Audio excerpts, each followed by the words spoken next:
guys, what's going on? It's Kevin, East Cape Skiffs. Behind me, not only is this a new boat for 2015, this is a new boat for the company. This is the EVO.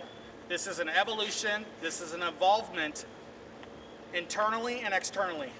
And what I mean by that is, we've always said we build a boat that doesn't compete with our current lineup, and a boat that, we feel, either a segment is missing, and always build what people want. So here you go. We had customers, which are hardcore anglers, as well as captains, and future customers that have been with other brands that have wanted to see a boat that didn't exist.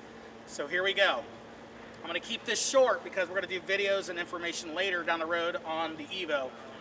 17.9, max width at the front is 79, and it tapers as it gets toward the stern. We started doing that with the Gladesman back in 2004, and then in the Lostman in 2005 and 2006. So that tapering effect, it's a fish form. Think of like a tuna. Cuts through the water nice, brings it back together as nice as possible. Spins easy as well. So tapering toward the back end, max beam 79. The other thing is there's a slang out there called rake or bow high. This is common in South Florida. Guys want to see skiffs like that. They don't want to see it like this. Because when they're posted up for tarpon, permit, staking out for bonefish, they happen to be in open water, whether it's shallow or semi-deep, you got the rollers coming through. They want to get that bow high, so that way it's not the chines below the waterline that are spooking fish, it's possibly the spray rails. Or if you tarpon fish, all the brands that we compete with, including some of our models, will do this when the water is high and just right. But if you take the spray rails with the bow high attitude and you knife cut it, doesn't make any noise. Some companies have starboard going down, and that's their version of a spray rail, and it may work for them. What we have been told is they're not down enough, they're not out far enough, and they're not down far enough down the back. We did that, but we incorporated it out of glass. So when you look under our spray rail, it doesn't just go there. It goes way up underneath. So that way, it's knife cutting the water. So you're not spooking fish. Bow high, you're not taking water over the bow, because if you truly tarpon fish, it's not if, it's when. Water comes over. The gutters on this boat are deeper than any gutter system out there to date.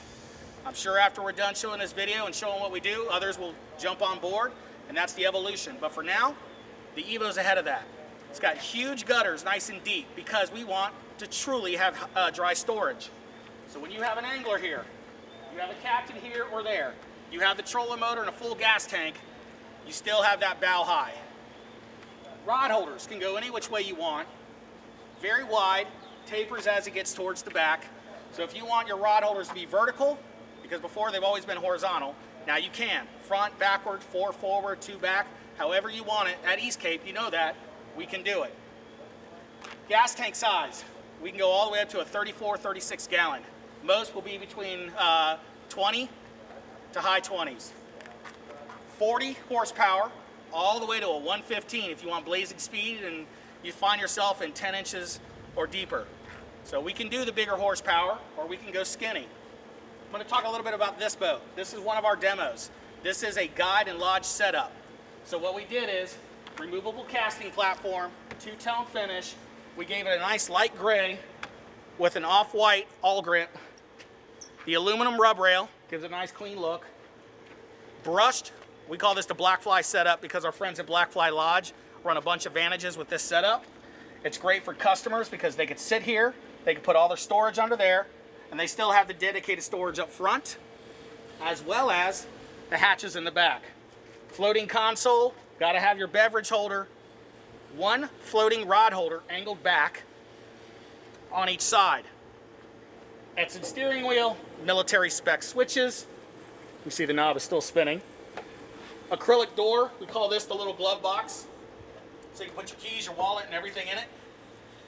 Then the other thing about the EVO that we learned, like the Glide, is let's make the back deck a little bigger, but let's give it storage. With the EVO, you have storage underneath. Well, what we wanted to do is we wanted to use this storage for something. So what we did is, this is now a multi-use space, kind of like the Fury has the glove box in the front, or the Lostman. Now, if you tarpon fish, and you find yourself off the beach or in bigger water, you can remove all the electronics and put it under your butt, okay? So you're moving that weight a little bit forward back. You're also keeping everything dry. So again, when you take a wave over and everything goes in there, it's not shorting your stuff out.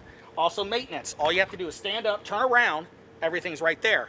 But if you're the tournament guy, that is your release well, a cooler, dry storage or wet storage if you choose to put everything back in the console traditionally. Okay, underneath this, we'll have a tray. Now you can get this tray in black, white, acrylic, but you'll see our batteries, our fuse block, our battery switch, a charger can go in here. Everything is self-contained. So now you have a true dry space. Then moving back, we put the handles to the side. Now you have a bunch of space in here. This one has a raw finish layout so I can get to everything. But we also have a plug here in the back. That's so I can put a trolling motor from the bow, that's offset by the way, move it to the back, it clears the tab and goes straight down. So now I have the option to have the trolling motor up front and in the back. I wanted a thick pipe low forward of the transom on this one. We've done them already with guys wanting them back, but we do whatever you guys want at East Cape. But this one we wanted forward, V-Marine push-pull holder, removable, goes on port side or starboard. We chose the Merc 60 because lodges and guys, you know, captains don't want to beat up the clients. To give you guys a number, this is going to be in the mid-30 range, full load. Lightly loaded, you're going to do high 30s, okay? We put an underwater light under there and undergunnel LEDs for a little bit of pizzazz for coming in at night or going out early. It's always a little cool effect. You don't need it, but it's one of the few touches we added to it to personalize it. But back to the EVO. It has higher sides. It has a rounded, curved transom. It has a performance bottom. It has inverted shines. So, you know, that's the first initial area to keep water. And then if it bypasses that, you have the huge tapering bow with the knife cut spray rail system. The live well in this boat is huge. We did this for a couple of reasons. First and foremost, the guys that love the live bait fish, now you can be in a skiff with a real live well. It's completely round, tapering bottom, has a nice flow. The outflow of this is actually angled down, so it already starts that spinning motion. When you go to pull the pipe, everything drains out nice. You don't have standing water. The other thing we did that for, if you tarpon fish and you have two big dudes on the front, okay, or you happen to be up there if you're a captain with your client and you're out in 2-foot swells, you fill the live well, now you got even a higher rake. So when you're on the hook, meaning when you're anchored. So having a big live well is also a ballast for you should you want it.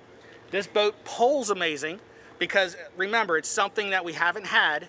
We haven't had a boat in that 17-foot range, non-sponson, you know, curved with a rake bow. The Vantage will always be the big water boat. Nothing will compete with the Vantage because in terms, the nastier it is, the better the boat is. It is a 19-foot, 2-inch boat. But the only other model we had was the Fury. 4-degree dead rise, sponson, lower. It's not conducive for areas where you fish open water like down in Key West, or if you want to make long runs out to the Shandy from Louisiana. So now we have that niche. So the EVO fits in between a Fury and a Vantage. It has so many features, I'm not going to go into it. There's more design features. This is another example of what we can do here. I want to thank all you guys. We have a lot more EVOs coming up that we're going to be filming and a lot of information. This is an awesome boat. Y'all take care. This is over a year and a half in development. We told everybody we were doing a bay boat. We did that as a deterrent so we can work on this. Y'all take care. Thank you very much. See ya.